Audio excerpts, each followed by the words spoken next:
Salam cinta dan bahagia sahabat semuanya. Selamat menikmati Ramadan hari ke-12. Hari ini saya bertemu dengan beberapa teman yang tentu saja mereka membawa cerita inspirasinya masing-masing.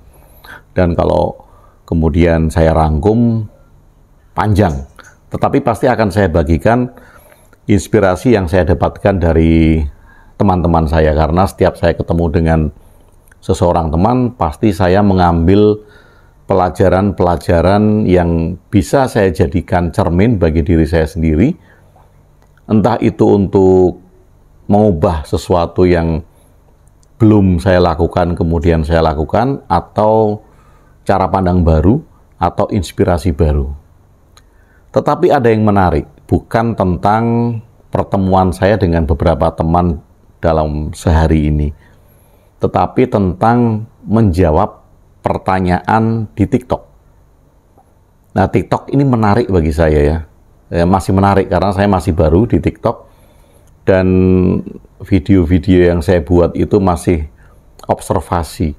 Jadi kalau di video sebelumnya saya itu pernah mengatakan kalau di TikTok saya membuat video 3 yang berbeda dalam waktu jelang seperempat jam, 15 menit. Di 15 menit pertama, saya buat video serius tentang karya. 15 menit kemudian, saya buat video tentang tindakan atau action. 15 menit berikutnya, saya buat video tentang hal-hal yang kontroversial.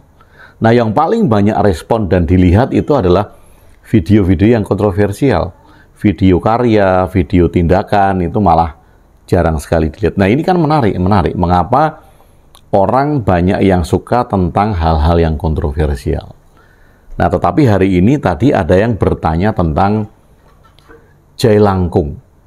Nah, bagi sebagian besar masyarakat tentu tidak asing lagi tentang istilah jailangkung atau permainan jailangkung. Bahkan sudah pernah ada film tentang jailangkung. Dan film itu dampaknya sangat luar biasa sekali. Mengapa saya katakan luar biasa? Karena orang lebih percaya kepada filmnya daripada fakta yang ada. Loh kan? Aneh kan? Jadi masyarakat kita itu lebih banyak percaya film itu, jadi jailangkung yang ada di film, daripada jailangkung yang ada di fakta. Nah, kalau Ramadan hari pertama kemarin, di video ini saya bercerita tentang nostalgia saya di Jogja pada saat kecil bermain-main pada saat Ramadan, bulan purnama tentu saja, di lapangan. Nah, salah satu permainan anak-anak yang disukai dulu itu adalah jailangkung. Nah, jailangkung itu memang permainan budaya. Ini yang mesti harus kita pahami ya. Jadi jailangkung itu bukan fenomena roh, bukan fenomena arwah gentayangan, tetapi itu adalah permainan budaya. Ini yang perlu kita pahami. Maka karena dia permainan budaya, saya setuju bahwa itu dilestarikan. Tetapi dengan pemahaman yang tepat. Bukan dengan pembodohan. Bukan dengan membodohi masyarakat dengan apa yang terjadi pada permainan jailangkung. Jailangkung, kemudian bambu gila, itu konsepnya sama dan itu permainan budaya. Nah, kemudian ada satu lagi dulu permainan, saya lupa namanya, tetapi anak-anak itu mengucapkan satu mantra berulang-ulang, mantra Jawa. Kemudian satu orang tidur di depan, satu anak tidur di depan, kemudian ada 3 di samping kiri, 3 di samping kanan, kemudian tangan, jari telunjuk ini disisipkan di bawah badan, lalu bareng-bareng gitu mengucapkan mantra itu, dan bersama-sama mengangkat orang yang di depan. Dan anak yang tiduran itu diambil yang paling berat, dan akan bisa diangkat bersama-sama dengan jari.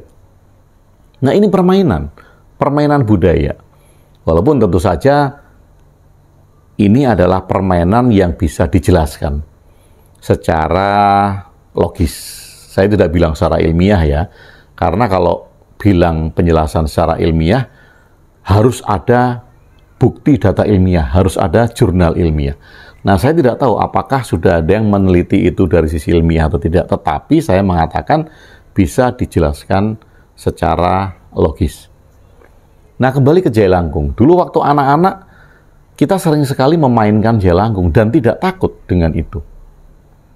Walaupun kemudian dengan beberapa versi ya, Jailangkung itu ada yang di bonekanya gitu ya, misalnya ini gitu, ini kepala, kemudian ini tangan, lalu di depannya, di dadanya itu dikasih kapur. Dulu kapur ya, kapur itu apa ya? Ya kapur ya, untuk nulis. Kemudian ketika ditanya, Jailangkung itu akan nunduk dan menulis, menyebutkan huruf-hurufnya gitu.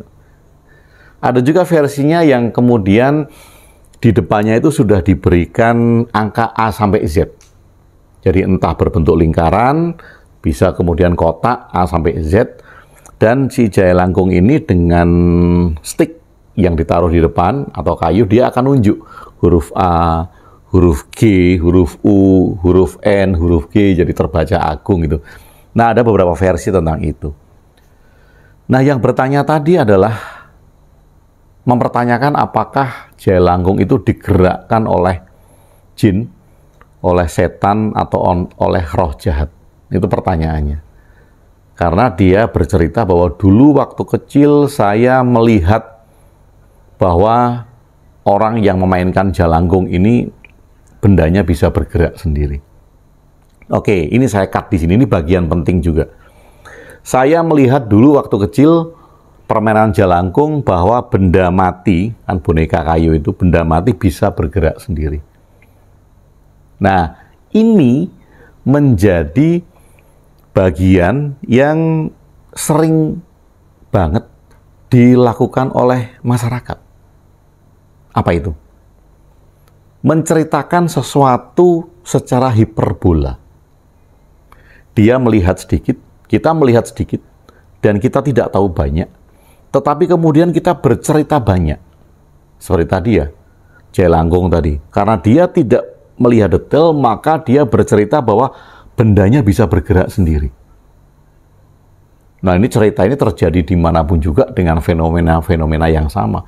Orang hanya melihat sedikit atau hanya mendengar kata ini, kata ini, kemudian dia menceritakan kembali dengan secara hiperbola, ya ditambah-tambahi. Oh, bergerak sendiri. Mungkin ada yang bilang bisa ngomong, gitu.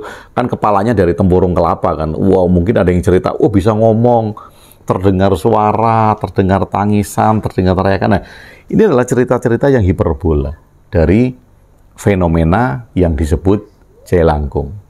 Oke, sekarang pertanyaan saya kepada sahabat-sahabat yang menyaksikan video ini tentang fenomena Jailangkung. Pernah nggak Jailangkung itu dalam memainkannya tidak dipegang oleh manusia? Ini pertanyaan dasar sekali.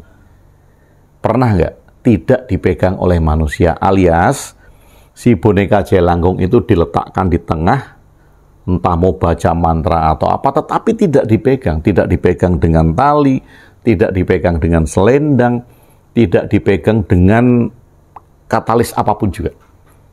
Pernah nggak? Dan pernah nggak itu terjadi? Pernah nggak terjadi ada boneka semacam Jailangkung yang diletakkan di tengah-tengah, kemudian diputerin orang membacakan mantra, kemudian benda itu, boneka itu bergerak dengan sendirinya, bisa menulis sendiri, atau bisa bahasa apapun juga, bisa bicara, bisa menari. Ada nggak fenomena itu? Saya akan katakan, saya jamin tidak ada. Kenapa? Karena rahasianya di permainan Jailangkung itu harus dipegang oleh manusia. Jadi kalau tadi ini boneka, kemudian akan diberi tali 4, jadi paling tidak minimal ada 2 orang yang megang. Saya pegang 2, yang di sebelah sana juga pegang 2. Atau dengan selendang, diiketin, kemudian sisi sini, harus dipegang oleh manusia. Kemudian membaca mantra. Mantranya macam-macam, mungkin masing-masing daerah punya mantra sendiri-sendiri. Agar apa? Agar yang memegang itu masuk dalam kondisi trance. Ketika yang memegang itu masuk dalam kondisi trance, maka dia digerakkan oleh bawah sadarnya. Sehingga tangannya itu bergerak tanpa dia sadari. Jadi yang menggerakkan si jailangkung itu adalah manusia yang memegang. Dia tidak bergerak sendiri. Jadi, gampang sekali cara melihatnya. Kalau memang ada permainan jailangkung yang tidak dipegang oleh manusia, dan dia bisa bergerak sendiri, segera rekam.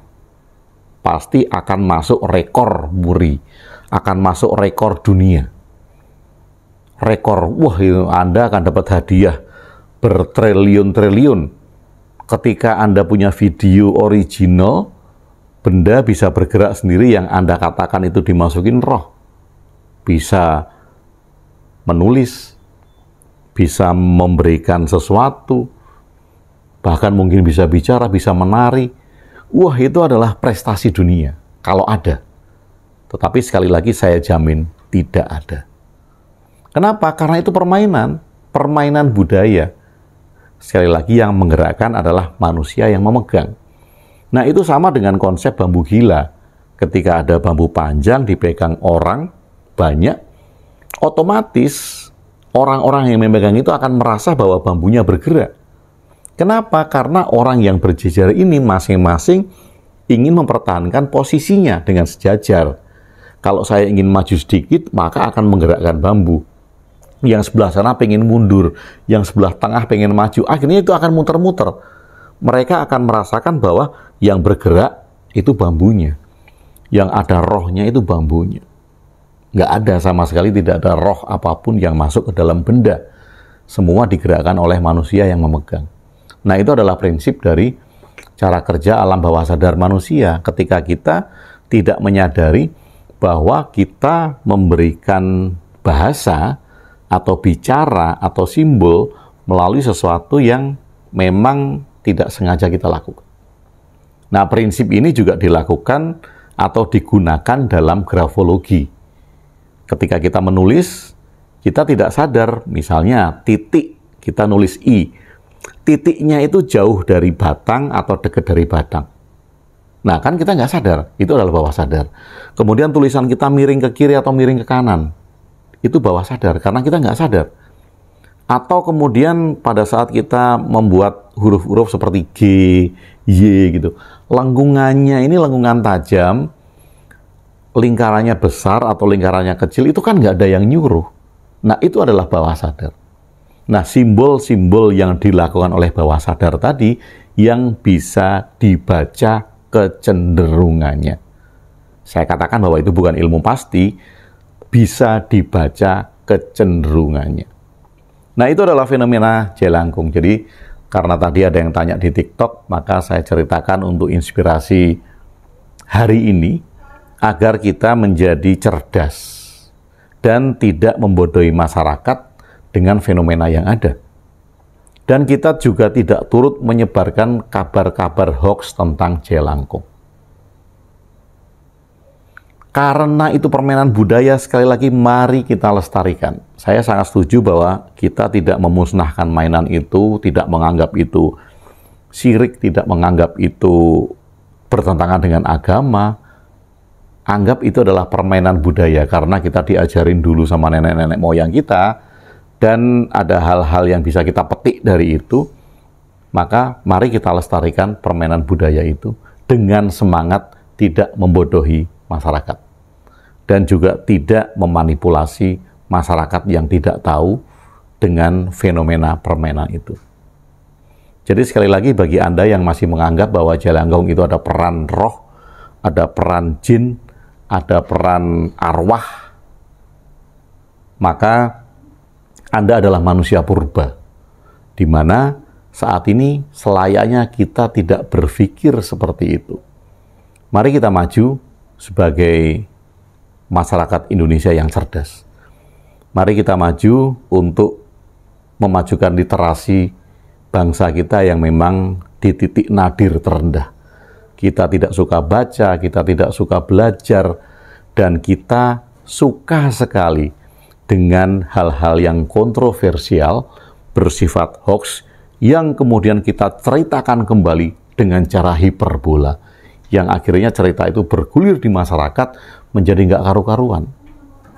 Mari, sahabat semuanya, kita tegakkan literasi, kita masyarakatkan masyarakat Indonesia cerdas. Selamat menikmati Ramadan hari ini. Salam cinta dan bahagia.